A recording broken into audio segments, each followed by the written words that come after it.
Toyota is in big trouble. After the redesign of the Toyota Tundra back in 2022, Toyota has been hit with a string of bad luck. The new Tundra is simply inferior compared to its predecessor in every way possible, the most noticeable of which is the absence of Toyota's mythical reliability. As a result, the new Toyota Tundra has encountered sales drops recently, and if Toyota doesn't do anything soon, the entire brand might be jeopardized. So let's not waste any more time and check out the 6 shocking reasons why the new Toyota Tundra is not selling.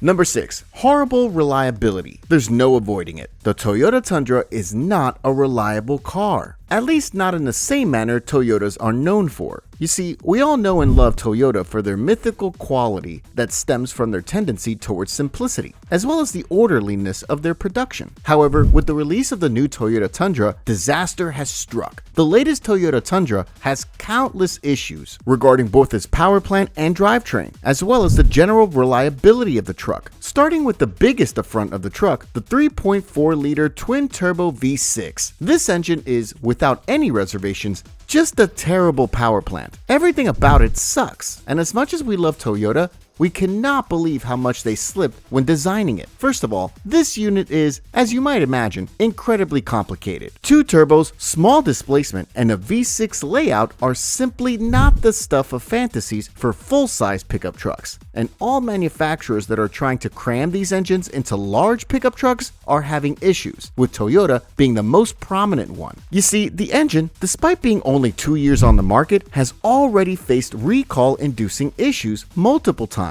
Just last week, Toyota announced that they'll be recalling 100,000 vehicles that use these engines, amongst which the Tundra stands out as the most prominent one, not to fix them, but to straight up replace the engines with a brand new unit. This is because the debris from the manufacturing process hasn't been removed due to subpar engine inspections, which could lead to major engine malfunctions and even the vehicles losing all power altogether while driving. That's how trouble-inducing this engine is. Back in late May and early June, Toyota initially announced that these vehicles would be recalled and fixed. However, the issue seems to be so severe that they'll have to replace the engines altogether. And that isn't even the only case of a major problem with the Tundra, as Toyota had already recalled 280,000 vehicles, most of which were Tundras and Sequoias because of a transmission issue. You see, there was an issue with the truck's transmission not disengaging after the driver shifted it into neutral, essentially leaving the car in drive. This means that the driver could potentially cause an accident after moving their foot off the brake because the car would just continue rolling forward as if it were in gear. There were other, more minor issues and recalls. However, these two are already enough to make us question Toyota's outlook toward their well-known reliability. Would you want to own a vehicle that, in its second year of production, has already accumulated such a vast palette of issues? Neither would we. Number 5. The interior is way too cramped. Let's be honest here.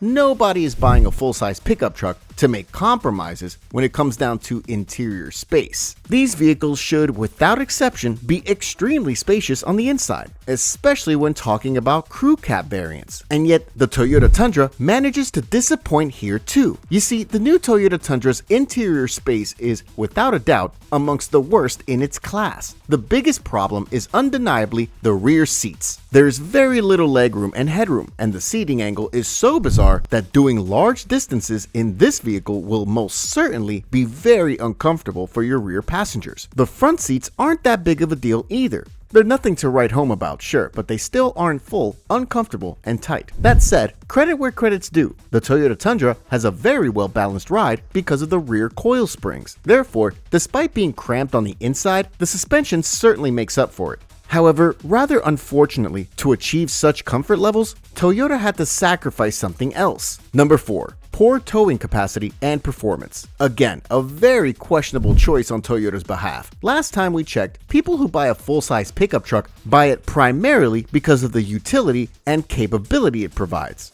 and the Toyota Tundra certainly underprovides in this regard. You see, because of the rear coil springs, the truck's towing capacity has been reduced significantly. The maximum capacity of the Toyota Tundra is around 12,000 pounds, which is noticeably less than either of the American Big Three. Say what you will about leaf springs, but they still get the job done better than any other suspension setup when it comes down to towing. But coil springs are only half of the issue here, and the other half arises from a problem that we're all too familiar with, which is the Toyota Tundra's engine. The 3.4 V6, as much as Toyota wanted it to be, simply isn't capable enough. It produces under 350 horsepower and around 405 pound-feet of torque at its lowest, and around 390 HP and 480 pound-feet of torque. These figures fall noticeably short of the 3.5 V6 and 5.0 V8 found in the F-150 or the 3.0 twin-turbo inline-six found in the Ram 1500. And while, yes, you can boost these figures with the hybrid version of the Tundra, the truck will be gaining a fair bit of weight with them too, making the Tundra overall a very compromising truck in terms of, well, truck stuff. Number 3. The Toyota Tundra is bad off-road. Again, a truck should be designed as an all-purpose vehicle, and hand on heart, the Tundra just isn't that. Due to it being very on-road focused, the Toyota Tundra performs very badly compared to its rivals off the road. The regular Toyota Tundras are hopeless off-road. Sure, they're better than unibody crossovers and pickup trucks. However, as far as body-on-frame vehicles are concerned, the Tundra is tragic. When outfitted with the TRD off-road package, or even better, the TRD Pro trim, the Tundra does a fair bit better off-road. However, it still cannot hold a candle to the Ram 1500 and F-150 in this regard. Still, we cannot look at this very harshly, because it does offer a very compelling ride on the road, which is why we're willing to let this one slip. But the next entry on our list, we simply cannot forgive. Number 2. Interior quality is horrible. Jesus Christ, what is it with the Tundra and its quality issues? Well, let me tell you what, they're not made in Japan. Instead, they're made either here in the US or Canada. And as much as we love to see vehicles being produced on US soil, we have to notice that all of the vehicles that are being produced here, Toyota or not, always tend to have quite a bit of quality problems. The Tundra's interior, for example, seems very badly fitted. You can find quite a bit of panel gaps on the inside. The plastic fitting has been done pretty badly, which leads to various parts, such as the armrest squeaking and squealing, which is very uncharacteristic of Toyotas. Now, this is an isolated problem, as all Japanese-made Toyotas, most prominently the Toyota Land Cruiser, show quite a bit more attention to these details. They are, without a doubt, built to a different standard, which frankly leaves a very bitter taste in our mouths, as it makes us think that Toyota doesn't care for its customers. Additionally, the interior materials themselves are nothing to write home about. Sure, they aren't catastrophic, however, they aren't good either. The higher trim levels do offer some posh stuff, such as a leather trimmed dash and some other minor things. However, the mid-range and entry-level trims pale in comparison with the F-150, let alone the recently revised Ram 1500. Now, we'd be willing to overlook this issue too, because, after all, a pickup truck is designed to be rugged, not posh.